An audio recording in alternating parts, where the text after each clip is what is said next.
आज के भारत में करोड़ों युवाओं को शुद्ध भक्ति और प्रेम का मार्ग दिखाने वाले संत प्रेमानंद जी महाराज श्री राधा वल्लभ संप्रदाय से दीक्षित हैं।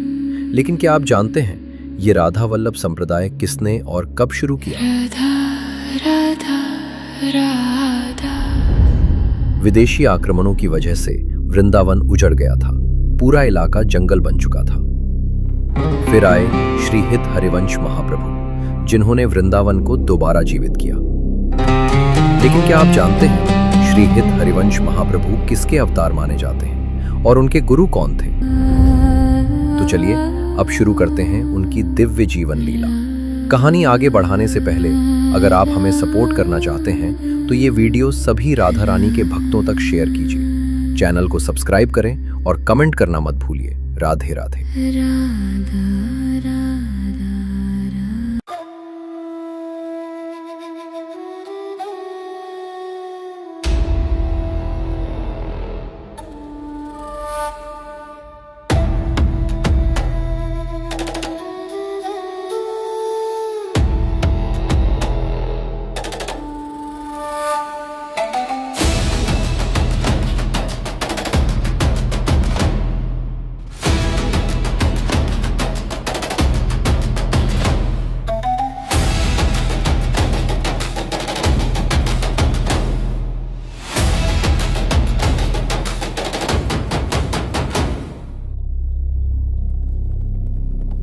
सदियों पहले उत्तर भारत पर लगातार तुर्क अफगान आक्रमण हुए। राज्य बदले, सत्ता बदली, पर सबसे गहरी चोट ब्रजभूमि ने झेली। जहां कभी रास और कीर्तन की अनहद ध्वनि गूंजती थी, जहां जीवन की धड़कन थी, वहां अब केवल निर्जन हवाएं बहने लगी। मंदिरों के शिखर ढह गए, घाट मिट गए, पवित्र पगडंडियां जंगल बन गई और वृंदावन अपने ही इतिहास में एक स्मृति बनकर रह गया। पर स्मृतियां मिटती नहीं, वे प्रतीक्षा करती हैं।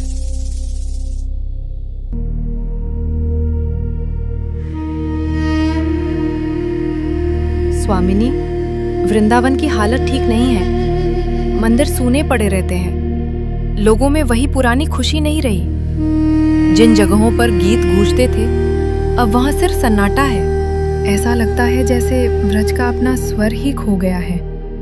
जो मधुरता थी वो थम सी गई है। हाँ, ये मौन मैं भी महसूस कर रही हूँ। व्रज को फिर से जगाने का समय आ गया है। मैं अपना एक अंश पृथ्वी पर भेज रही हूँ और इस बार बांसुरी ही अवतार लेगी। वही बांसुरी जो ठाकुर जी को सर्वप्रिय है।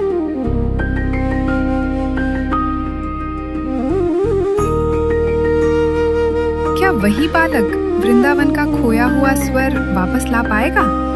हाँ, उसके जन्म से व्रज में फिर से जीवन लौटेगा।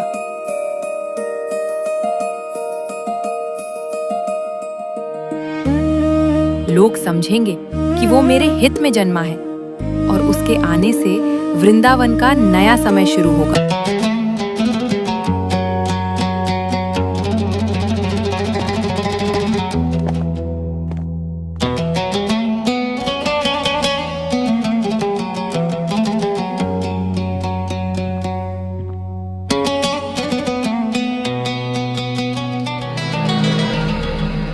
आचार्य, इतने दिन दरबार से दूर क्यों रहे? राज्य के कई निर्णय आपके मार्गदर्शन के बिना रुके पड़े हैं। महाराज, घर में सुखद परिस्थिति प्रकट हुई है। पुत्र योग के कारण कुछ विशेष व्रत अनुष्ठान निभाने पड़ रहे थे। साथ ही साधु संतों का आगमन भी बढ़ गया था, जिससे घर और धर्म दोनों की सेवा आवश्यक हो गई। धर्म और कुल कर्तव्य का सम्मान हमारे राज्य में सदैव सर्वोपरि है आचार्य। परंतु वर्तमान समय में आगरा हमारा नया राज केंद्र बन रहा है। वहां के निर्माण, राजस्व नीति और जन कल्याण के लिए हमें आपकी सलाह की अत्यंत आवश्यकता है। आचार्य, ये कार्य आपके बिना अधूरा रहेगा, इसलिए इस बार आपको हमारे साथ आगरा आना होगा।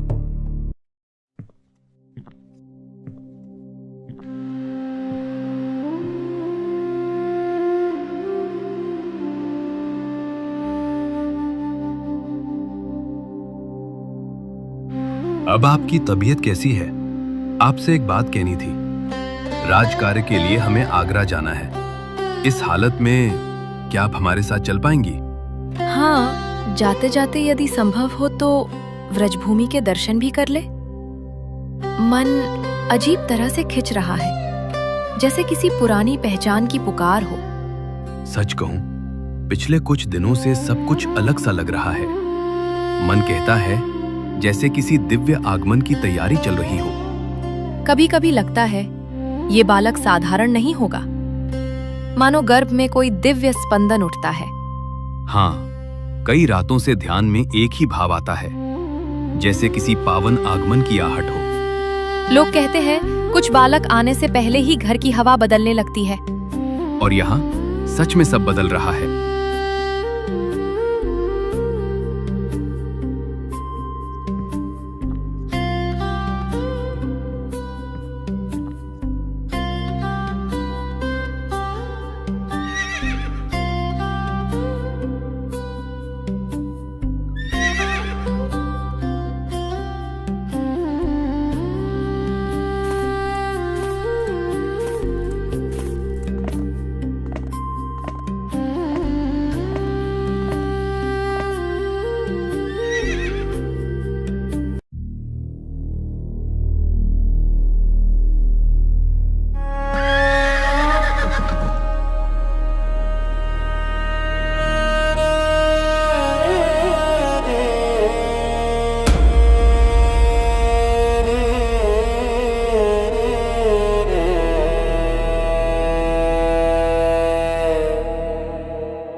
राधा,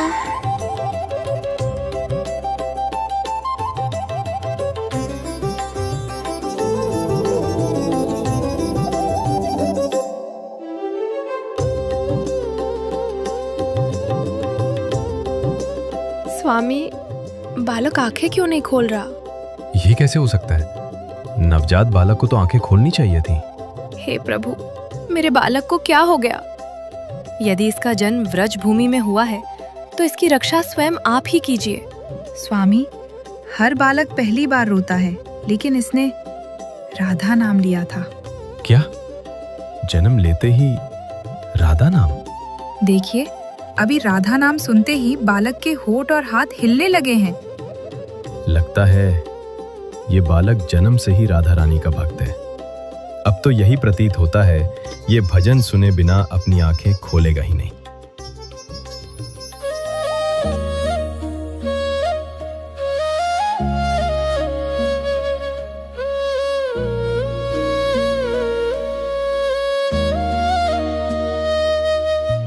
राधे राधे राधा रानी की कृपा बरसी,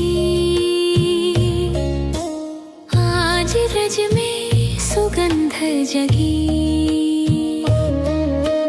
राधे राधे आज माधुर्य उतरयो, वल्लभ रस बरसे अंबर सी।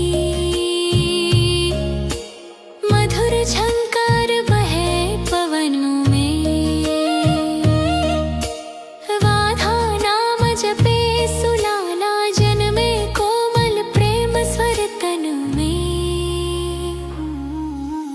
राधे राधे मधुर लीला की बूंद पड़ी, राधे आधे माधुर्य उतरयो, व्रज में प्रेम ज्योति जगयो। कोमल धुन बन प्रकट भयो, हृदय में राधा रस भरयो। राधे राधे आज माधुर्य उतरयो।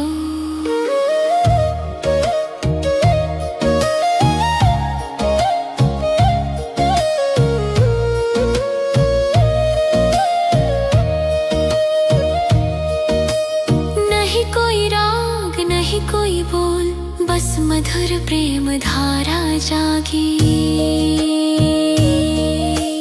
पहली सांस में नाम तुम्हारा राधे राधे ध्वनि भागी।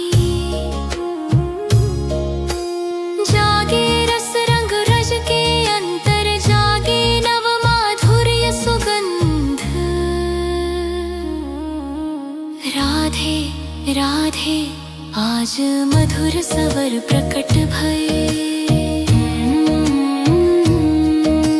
जग के दुख हरे राधा रस भरे, ऐसा प्रेम उतरियो आज। राधा वल्लभ का मधुर सर करे, जगत को मधुबन साज। राधे राधे आज माधुर्य उतरयो।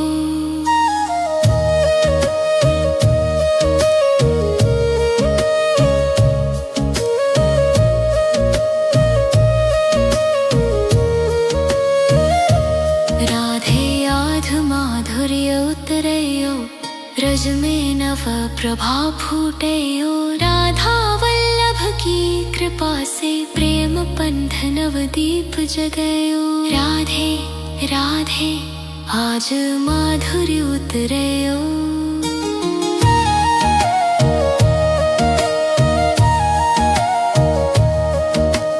राधा वल्लभ हित, जय जय श्री हित हरिवंश। राधे राधे।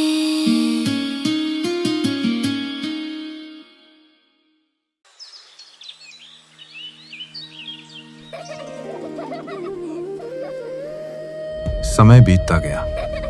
बालक अब लगभग 6 वर्ष का हो चुका है।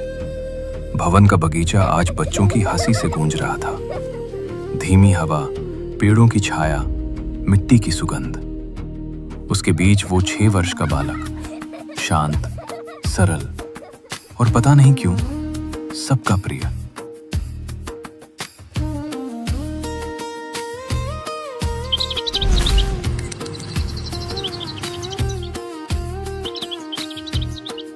उसी समय गेंद उछली और खेलते खेलते गेंद फिसलकर पुराने कुएं की ओर चली गई।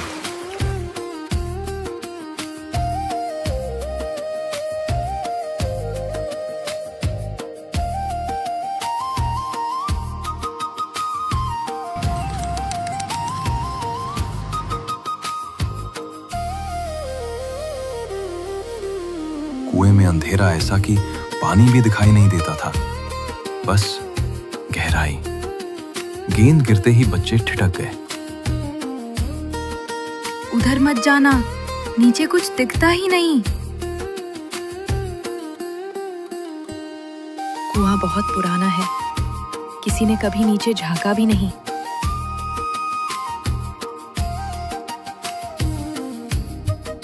रुको, गिर जाओगे।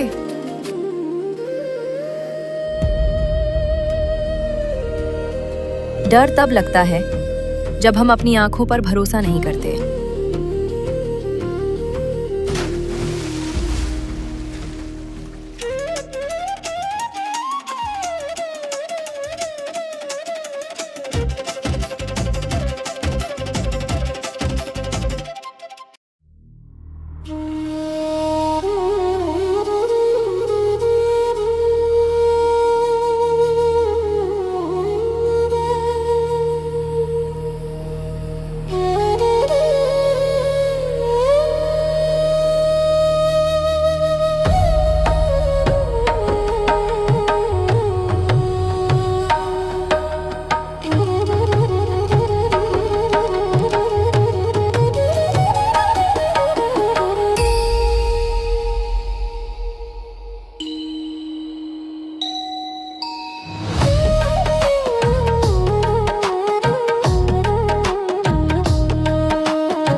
समय के साथ महाप्रभु की विद्वत्ता और प्रतिष्ठा निरंतर बढ़ती चली गई। ज्योतिष और शास्त्रों में उनकी दृष्टि इतनी परिपक्व हो चुकी थी कि दूर दराज से भी लोग सलाह और मार्गदर्शन के लिए उनके पास आने लगे।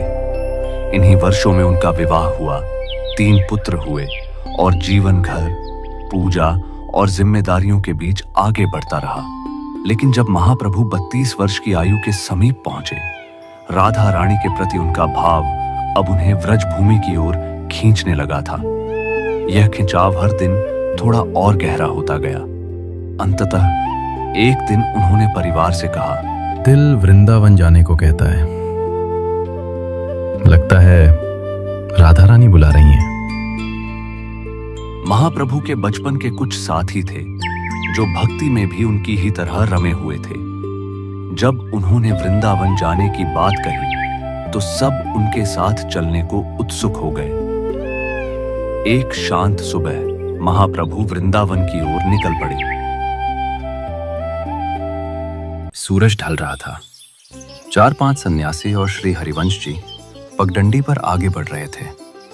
ठंडी हवा चल रही थी और वे बिना रुके अपनी राह पर चलते जा रहे थे। महाराज, आज तो पैरों ने खूब सेवा ली, अब तो ये खुद ही विश्राम मांग रहे हैं। अरे भाई, सेवा क्या? आज तो मेरे पांव तो कह रहे थे बस करो बाबा, कहीं बैठ भी जाओ। गुरुदेव, आगे चिरथावल गांव पड़ता है। छोटा सा है पर लोग बड़े सरल स्वभाव के हैं। चिरथावल नाम भी कितना प्यारा है। लगता है जैसे कह रहा हो, आओ थको मत, थोड़ा यहीं ठहरो।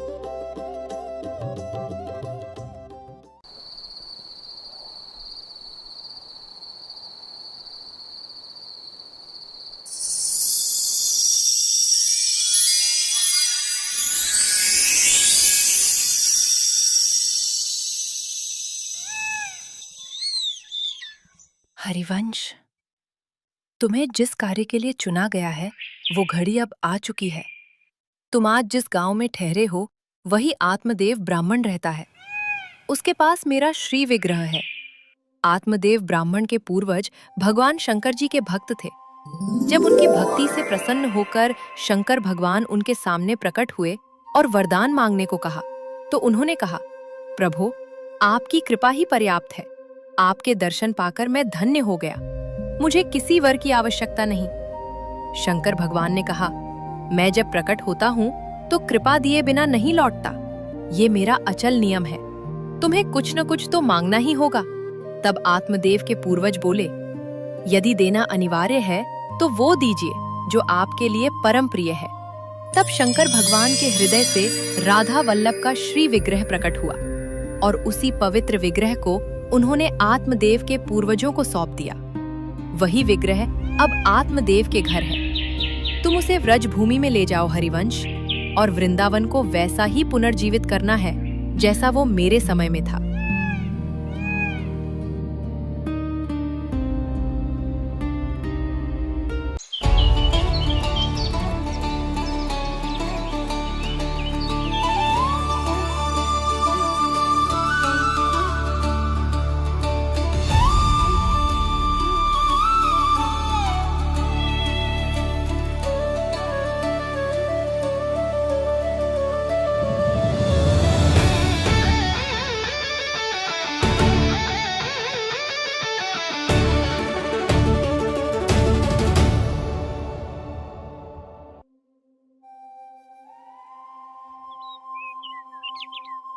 स्वामी नमस्कार। आपके आगमन से ये घर धन्य हो गया। आत्मदेव जी, आपकी शिव भक्ति इस क्षेत्र के लोगों के लिए आदर्श है।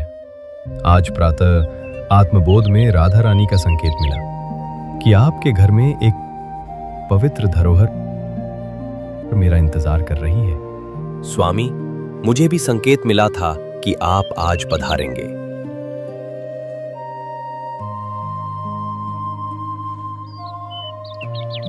ये पवित्र विग्रह पीढ़ियों से हमारे कुल में सुरक्षित रहा है। अब इसका स्थान आपके हाथों में ही उचित है स्वामी। ये विग्रह अब व्रजभूमि जाएगा।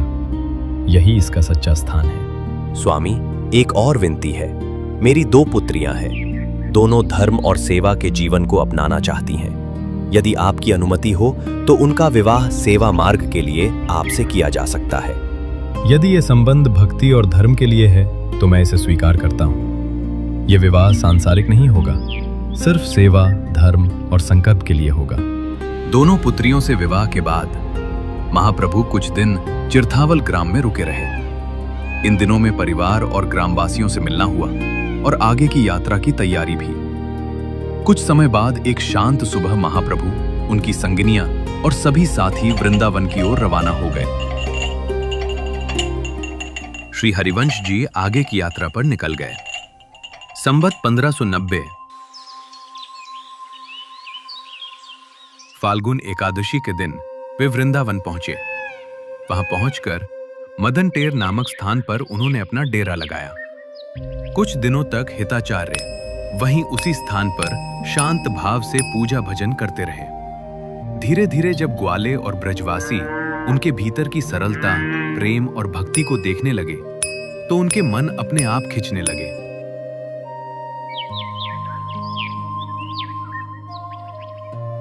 कोई उनके लिए भोजन लेकर आता, कोई राधा वल्लभ जी के लिए भोग समर्पित करता और कोई दूर गांव से पुष्प या दूध ले आता, मानो सेवा करने में ही उन्हें आनंद मिलने लगा हो।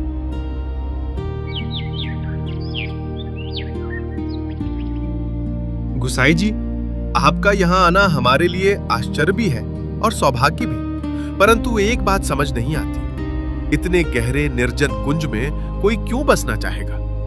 जहां ईश्वर की स्मृति बनी रहे वही निवास सुंदर है। वन निर्जन हो, भीड़ हो, ये तो मन की दशा पर है, स्थान पर नहीं। यदि आप सच में यहाँ रहना चाहते हैं तो हम आपको भूमि देना चाहते हैं, पर एक नियम है जो हमारे पूर्वजों से चला आ रहा है।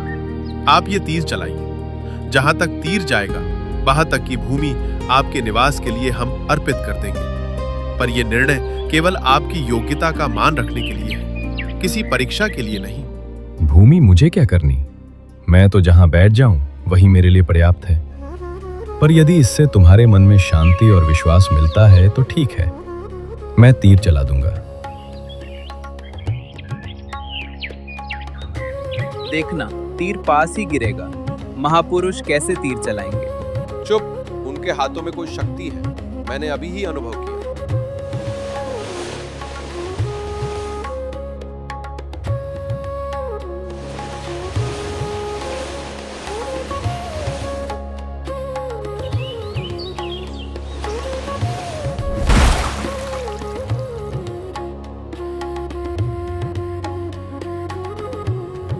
तीर किसी सीमा का नहीं होता, सीमा तो हम बनाते हैं। ये कैसे संभव है? ये दूरी तो हमारे तेजतर तीरंदाज भी नहीं छूते। गुसाई जी, अब समझ आया कि आप क्यों निर्जन कुंज में रहना चाहते हैं। आपके भीतर कोई साधारण शक्ति नहीं। ये भूमि आपको देना हमारा कर्तव्य है। आज से ये भूमि आपकी सेवा के लिए समर्पित है। भूमि देना तुम्हारी उदारता है, पर बदलना तुम्हारे अपने मन का निर्णय है। मैं किसी को बदलने नहीं आया, बस प्रेम को याद दिलाने आया हूं। जिस स्थान से श्री हिताचार्य ने तीर चलाया था, उन्होंने वहीं लताओं से निर्मित एक छोटी सी पर्णकुटी बनवाई और उसी में श्री राधा वल्लभ लाल जी को विराजमान कर दिया और यहीं से राधा वल्लभ लाल जी की अष्टयाम सेवा का क्रम प्रारंभ हुआ।